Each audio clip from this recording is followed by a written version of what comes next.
Welcome back to TubeTalk. Welcome back to you, Doug. By popular request and demand, I've had a haircut. I don't know if there's much demand, but yeah. Oh, it's demand for some people. See, I was looking like a hippie. Shit, it was just everywhere, you know. Yeah. Bits and pieces. But I mean, when you get to my age, if you can grow any hair, you just got to try and do it for as long as you can. Sandy Stewart, first hole in one this week. Sandy Stewart, hole in one. She should be, Sandy, you should be celebrating with a good bottle of red and a glass of champagne that your husband should be buying for you.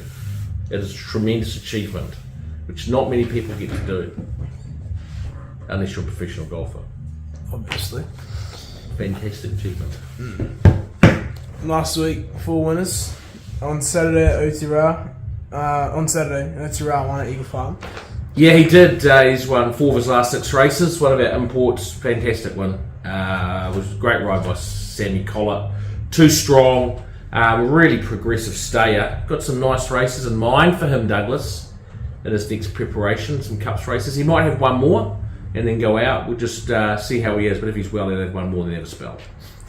On Sunday, save date for me, won at Goulburn. How good? How good could this horse be? Oh, that's not good. How good could this horse be? He could have won by 8. He won by 4. Put them away.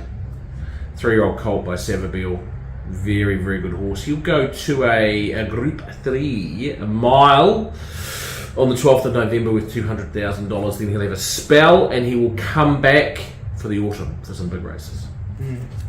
On Tuesday at Melbourne, Logan Street Lion won for a shot. Yeah, and to expectations, to be fair, he's now won 4 of his 8 starts. He's very talented, had to carry a big weight, burst through late. He'll improve off that, and he's going to be very hard to beat no matter where he goes this prep. His next race will be the Saturday meeting at Sunshine Coast on the 19th. But it's the city meeting where he'll run. And then on Wednesday, Sadler's Chick won at Avondale. Yeah, great to see her win. She's been very unlucky. Last start, the jockey was injured through the race and he couldn't ride her out.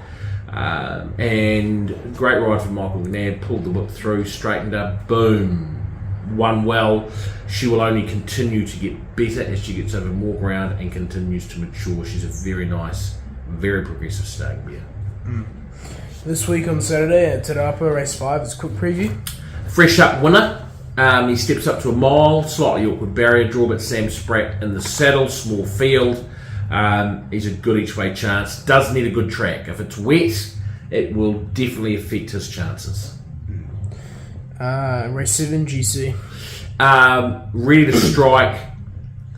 Third up. Awkward barrier draw. He's got the outside barrier, but he can be ridden forward or back. He's been ridden both ways, so Jonathan Riddell can just work it out. He's ready to win. Just track conditions again. He needs it firm. If there's rain around and it's a bit of moisture, it really affects his chances. And if that was the case, he may not run, and a quick preview may not either. If it's wet, but if it's firm, watch out.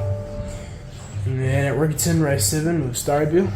In the Metropolitan Trophy listed race with $100,000, he's had a perfect campaign getting ready for the New Zealand Cup next week. 2,500 metres suits him down to the ground. Blinkers go on. He'll improve with that. He's an excellent winning chance. Again, he's a firm track horse. Any given the track does not suit him. That's the one thing to be concerned about. Then at race 9, but it doesn't look like any rain's coming. Yeah, it does. Not in Christchurch. Yeah, probably in Christchurch because it's such a shit city. Are you saying that because Matt lives there? Yes. Christchurch is a great city. And it's the Crusaders. You can beat up on the Crusaders and you can beat up on Matt. Yeah. You can't beat up on Christchurch. I can, because they link to the 2 things I hate most in this world. What's that? Crusaders and Matt. Race 9. Sandy Stewart from Christchurch, you got a whole 1. Alright, well Sandy's an exception. Okay. Race 9, this is Germano. In the Group 1, a $550,000, 2,000 guineas, winner of the Group 3 Water Creek Stakes. Last start, She's flying, she's going great. The mile is absolutely no problems. What is the problem? Is the barrier draw, barrier 11 of 13 makes it really difficult. Look, she's ended up leading in her last start and sitting outside the leader start before, but that wasn't by design. That was just how things worked out. So she doesn't. So we can be very open-minded about how we ride her on Saturday. She's going to work at 2 to foot. Lisa Allpress in the saddle. She's a really good chance. We just need luck from the draw. A bit of luck from the draw. She's a winning chance.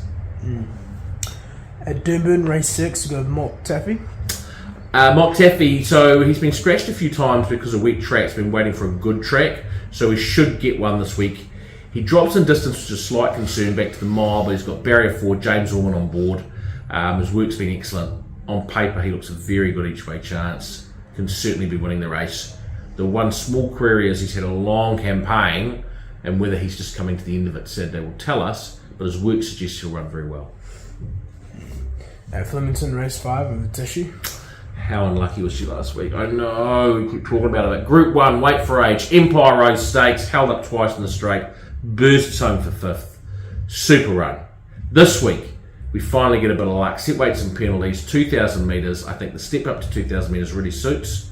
Left-handed really suits. Barrier 5, she gets a good barrier. She's going to be able to sit in a nice spot with cover.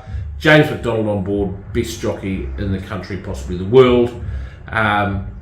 She's a super chance. She's a really good chance, and she is so deserving of a win. I really think she deserves to win on Saturday. She's a good winning chance. And then on Sunday at Tauhera Nikau, we have race 4, Beautiful Noise. Nice pronunciation, Doug. Thank you. Fresh up, Staying Mia. She certainly improved since her last preparation. She's stronger. Her trials have been better.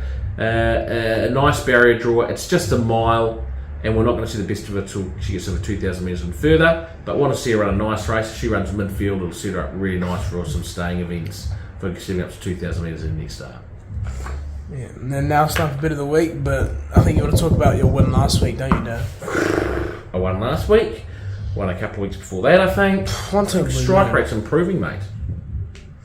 Anyway, your bit of the week this week, as at Flemington race 7, is Private Eye. Yeah, and the Kennedy Mile, I think he's had a great preparation. He loves the distance. He's flying. His form is excellent. Nice barrier draw. I think $3. Cascadian's in there who will take a bit of money, and Alligator Blood will too, but I wonder if Alligator Blood's on the way down. So I think $3 is actually still pretty good money. I think Private Eye is a very good bet on Saturday, and he's our bet of the week. And that includes TubeTalk. Concludes TubeTalk. Thank you very much, Douglas. We'll see everyone next week. Bye. The 450, led by Two Legs Smoke and Romans. Here's Deauville Legend presenting, and Gold Trip down the outside. Emissary is behind those. Gold Trip moves up, takes the lead from Deauville Legend. 250 metres to go. Emissary running on. Gold Trip, 150 metres to go, wandering about, getting tired. Emissary is trying very, very hard, but Gold Trip is brave. 100 to go, a length and a half. Emissary. Gold Trip is going to win the Lexus Melbourne Cup. Gold Trip wins it in a real staying contest for the ages.